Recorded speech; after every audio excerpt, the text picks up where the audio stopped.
الحمد لله وكفى الحمد لله وكفى سلام على عباده الذين اصطفى اما بعد۔ پچھلے چند دنوں سے رابطہ شیخ کے بارے میں گفتگو ہو رہی ہے،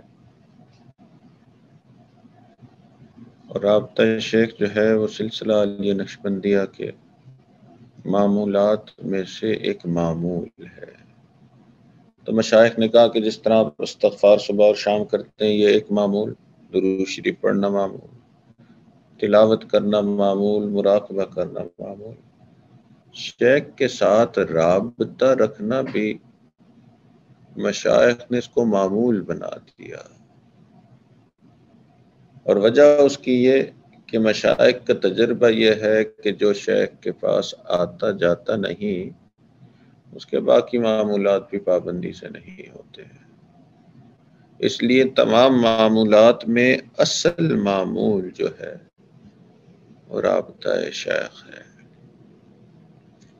اور رابطہ شیخ کی اصل فائدہ، اس کی جو اصل بنیاد ہے کہ جس کو شیخ کے ساتھ رابطہ نصیب ہو جائے گا اس کو اللہ کی محبت نصیب ہو جائے گی، یہ پکی بات ہے۔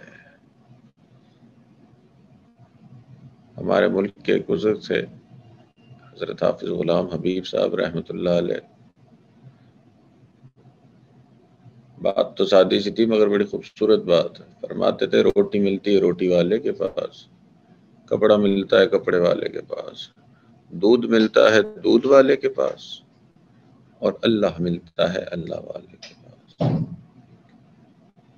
تو جو شیخ کے پاس آنا جانا رکھے گا یہ ممکن نہیں ہے کہ اس کے دل میں اللہ کی محبت پیدا نہ ہو۔ ہاں آنے جانے میں کوتاہی ہوگی تو پھر ممکن ہے کہ زندگی سے گناہ اس طرح سے ختم نہ ہو پائے۔ تو جس نے اس رابطے کو مضبوطی سے پکڑا سمجھ لیں کہ اس نے واقعتاً اللہ سے دوستی کا ہاتھ بڑھا لیا۔ اور جو اس رابطے میں کمزوری دکھا رہا ہے یوں ہی سمجھا جائے گا کہ یا اس کی نیت کی کمی ہے اللہ کے ساتھ دوستی کرنے میں، یا اسے ابھی توفیق نہیں ہے۔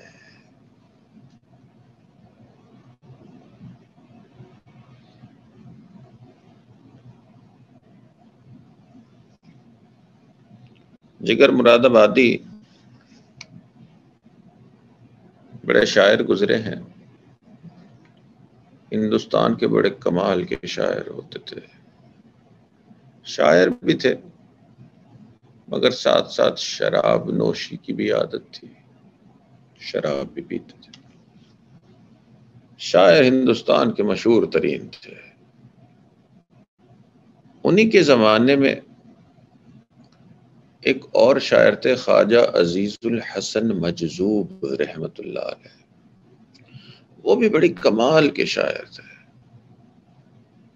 مگر تھے اللہ والے، اللہ والوں کے ساتھ تعلق تھا۔ حضرت اقدستانوی رحمۃ اللہ علیہ کے اجل خلفاء میں سے تھے۔ انگریزی تعلیم یافتہ تھے خواجہ عزیز الحسن مجذوب رحمۃ اللہ علیہ، اور کلیکٹر تھے۔ ابھی ریٹائر ہوئے تو پینشن ہو گئی۔ کسی ایک مشاعرے میں جگر کے ساتھ ملاقات ہوئی تو جگر نے پوچھا کہ خواجہ صاحب کیا حال ہیں آپ کے؟ شاعر لوگ کبھی کبھی اشعار میں جواب دیتے ہیں۔ خواجہ صاحب نے جواب دیا پینشن ہو گئی ہے کیا بات ہے اپنی، پینشن ہو گئی ہے کیا بات ہے اپنی، اب دن بھی ہے اپنا اور رات ہے اپنی، پینشن ہو گئی ہے کیا بات ہے اپنی، اب دن بھی ہے اپنا اور رات ہے اپنی، اب اور ہی کچھ ہے میرے دن رات کا عالم، ہر وقت ہی رہتا ہے ملاقات کا عالم۔ یہ جو شاعر لوگ ہیں نا، یہ اچھا شعر سنتے ہیں تو پھڑک اٹھتے ہیں، تو جگر بھی پھڑک اٹھے کہ خواجہ صاحب یہ اتنی محبت الہی کہاں سے لے کے آئے ہیں، ہر وقت ہی رہتا ہے ملاقات کا عالم۔ خواجہ صاحب نے فرمایا کہ بھئی یہ تھانہ بھون میں ایک بزرگ ہیں، ان کی صحبت میں جا کے یہ محبت الہی ملی ہے۔ صاف صاف بات کی، اور بات ایسی ہے کہ اللہ ملتا ہے اللہ والوں کے پاس۔ جگر نے کہا کہ اچھا وہاں جا کے ملتی ہے تو میں بھی جا کے حضرت سے ملاقات کرتا ہوں، قسمت آزماتا ہوں۔ خواجہ صاحب نے کہا بہت اچھا، آپ کو حضرت سے ملائیں گے۔ جگر نے کہا بس ایک ہی مسئلہ ہے، شراب بہت عادتاً پیتا ہوں اور خوب پیتا ہوں، تو یہ نہ کہا جائے کہ وہاں جا کے نہیں پیوں گا، وہاں بھی جا کے پیوں گا۔ اب خواجہ صاحب نے کہا کہ وہاں جا کے اگر آپ نے شراب پینی ہے، تھوڑے دنوں کے لیے جائیں گے تو تھوڑے دنوں کے لیے موقوف۔ کہتے نہیں نہیں نہیں، عادتاً پیتا ہوں، وہاں بھی جا کے پیوں گا۔ انہوں نے کہا ٹھیک ہے، پھر میں حضرت سے پوچھتا ہوں۔ حضرت سے پوچھا، حضرت سے عرض کی حضرت ہندوستان کا ایسا مشہور شاعر ہے مگر شرابی ہے، اور کہتا یہاں آ کے بھی پیوں گا۔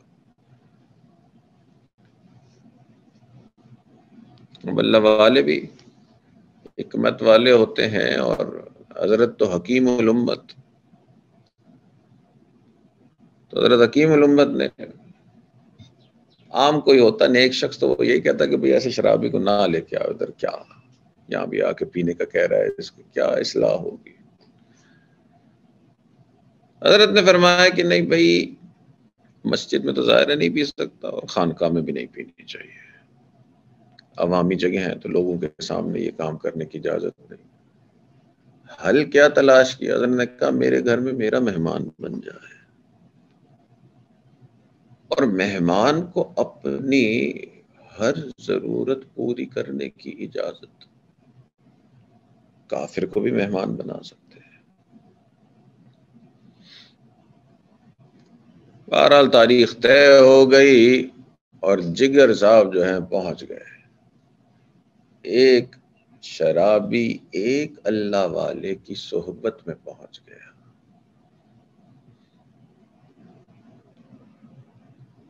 مقصد یہ تھا کہ جی صحبت میں جاؤں گا تو دیکھتے ہیں کیا ہوتا ہے، کیا میرے اوپر بھی کوئی اثر ہوتا ہے۔ تو حضرت کی مجالس ہوتی تھی دن میں دو تین مرتبہ، وہ پہلی مجلس کا اثر ہی اتنا ہوا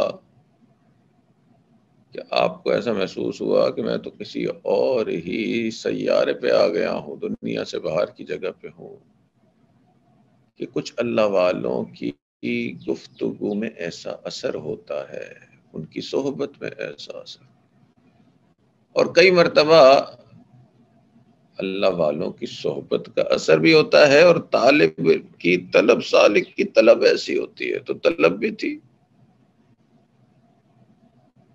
کہ سفر کر کے پہنچے تھے، اور حضرت کی صحبت کی بھی خوبصورتی ایک تھی، تو بہت ہی اثر ہوا۔ مجلس ختم ہوئی تو ان کے ذہن میں آیا کہ بس انتظار ہے کہ اگلی مجلس کب ہوگی، اور اگلی مجلس میں بھی اسی طرح جھوم رہے ہیں، اور محبت الہی اور ایمانی کیفیت عروج پہ۔ 3-4 دن حضرت کی خدمت میں رہے۔ اب 3-4 دن بعد جب جانے کا وقت آیا تو دل پہ بڑا اثر ہوا تھا، تو جاتے ہوئے حضرت سے دعا کروائی کہ حضرت دعا کر دیں۔ حضرت نے پوچھا بھئی کیا دعا کرنی ہے؟ انہوں نے کہا حضرت دعا کر دیں کہ یہ جو بری عادت ہے نا مجھے شراب کی، یہ ختم ہو جائے۔ اب دیکھیں آنے سے پہلے اور آنے جانے کے وقت میں فرق کیا ہے، کہ پہلے تو یہ تھا کہ یہ ختم ہو ہی نہیں سکتی ہے، اب ان کے دل میں تھا کہ اس کو ختم کرنا ہے، حضرت سے دعا کروائیں۔ اور جب اللہ کی محبت دل میں آتی ہے تو انسان کو نہ چھوڑنے کے ارادے کرتا ہے۔ حضرت نے دعا کر دی، انہوں نے کہا حضرت ایک دعا اور بھی کر دیں۔ حضرت نے پوچھا بھائی کیا دعا کرنی ہے؟ انہوں نے کہا کہ حضرت دعا کر دیں یہاں آپ کی خانقاہ پہ جتنے بھی تھے سب کے چہروں پہ سنت تھے، دعا کر دیں کہ میرے چہرے پہ بھی سنت آ جائے۔ یہ دوسری دلیل ہے محبت الہی کی کہ سنت کا شوق پیدا ہو جاتا ہے، گناہ چھوڑنے کا شوق، سنت پر عمل کا شوق۔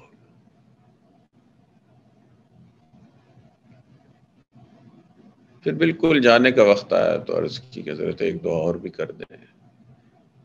حضرت نے فرمایا بھائی کیا دعا؟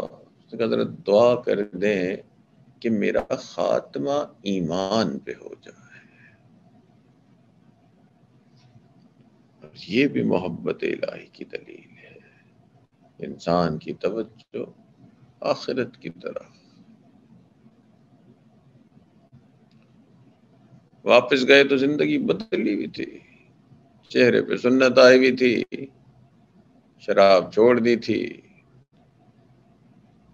لوگوں میں تو مشہور تھا، جتنی شراب وہ پیتے تھے لوگوں میں مشہور تھا کہ پورا ہندوستان نیک بن سکتا ہے، جگر نیک نہیں بن سکتا۔ اور یہ اللہ والوں کی صحبت ایسی، اس نے جگر کو بھی بدل کے رکھ دیا۔ اب لوگ مانتے نہیں تھے، جب ان کو یہ خبر ملتی تھی نا کہ جگر بدل گئے ہیں اور جگر نیک ہو گئے ہیں تو لوگ مانتے نہیں، لوگ خود جا کے دیکھنا چاہتے تھے۔ تو ہر تھوڑی دیر بعد کوئی نہ کوئی آئے اور آ کر دیکھ کر جائے کہ اچھا یہ جگر ہے، اچھا ان کے چہرے پہ سنت آ گئی۔ تو ایک تماشا بنا ہوتا، اور تھوڑی دیر بعد کوئی نہ کوئی آتا صرف دیکھنے کے لیے۔ تو آپ نے اس کیفیت پہ بھی ایک شعر کہا، چلو دیکھ آئیں تماشا جگر کا، چلو دیکھ آئیں تماشا جگر کا، سنا ہے وہ کافر مسلمان ہوا ہے۔ چلو دیکھ آئیں تماشا جگر کا، سنا ہے وہ کافر مسلمان ہوا ہے۔ شراب جب پینی چھوڑ دی تو بیمار ہو گئے، اتنے بیمار کہ اسپتال پہنچ گئے۔ اسپتال میں ڈاکٹر نے بہت ناراضگی کا اظہار کیا کہ جگر صاحب آپ نے جو شراب چھوڑی ہے اس طرح سے شراب چھوڑتے ہیں؟ اتنے عرصے سے، اتنے سالوں سے اتنی زیادہ شراب پی، تو اب شراب جو چھوڑنی تھی تو تدریجاً چھوڑتے، یہ کیا آپ نے ایسے ایک ساتھ چھوڑ لی ہے؟ یہ تو کوئی شراب چھوڑنے کا طریقہ ہے، اس کو انگریزی میں کہتے ہیں نا ٹیپر آف کرنا تھا، تو ٹیپر آف نہیں کیا اور یک دم چھوڑ دی۔ ڈاکٹر نے غصے میں آ کے کہا کہ جگر صاحب آپ نے اپنی عمر کم کر دی، یہ کیا کیا؟ جگر نے ڈاکٹر صاحب سے پوچھا ڈاکٹر صاحب میں نے اپنی عمر کتنی کم کر دی؟ ڈاکٹر نے کہا کہ کوئی 10 سال آپ نے اپنی عمر کم کر دی۔ جگر نے آگے سے جواب دیا کہ ڈاکٹر صاحب مجھے 10 سال پہلے تو مرنا منظور ہے، اللہ کی نافرمانی منظور نہیں ہے۔ کیسی محبت الہی، یہ اللہ والوں کی صحبت ہے۔ تو یہ پکی بات ہے، دودھ ملتا ہے دودھ والے کے پاس، روٹی ملتی ہے روٹی والے کے پاس، اور اللہ ملتا ہے اللہ والوں کے پاس۔ ان سے ملنے کی یہی ہے ایک راہ، ان سے ملنے کی یہی ہے ایک راہ، ملنے والوں سے راہ پیدا کر۔ یہ پکی بات ہے، جتنا انسان شیخ کی صحبت میں آنا جانا رکھے گا اتنا جلدی وہ اللہ کے قریب ہو جائے گا۔ اس لیے شیطان کا بڑا کام کہ بس کسی طرح سے اس صحبت سے روکا جائے۔ اللہ تعالی ہمیں اپنے مشائخ کی صحبت اور ان کا قرب عطا فرمائے، اور اس رابطہ شیخ والے عمل پر مضبوطی سے عمل کرنے کی توفیق عطا فرمائے۔ آخر دعوانا ان الحمدللہ رب العالمین۔ دعا کر لیجیے۔ سبحان ربی العلی الوہاب، اللہم صلی علی سیدنا محمد وعلی آل سیدنا محمد وبارک وسلم۔ اللهم إنا نسألك علما نافعا وعملا متقبلا ولسانا ذاكرا وقلبا خاشعا ورزقا واسعا وشفاء من كل داء وصلى الله تعالى على حبيبه سيدنا محمد وعلى آله وأصحابه أجمعين برحمتك يا أرحم الراحمين. جزاکم اللہ. انشاءاللہ کل پھر ملاقات ہوتی ہے. السلام علیکم ورحمۃ اللہ وبرکاتہ. وعلیکم السلام ورحمۃ اللہ وبرکاتہ.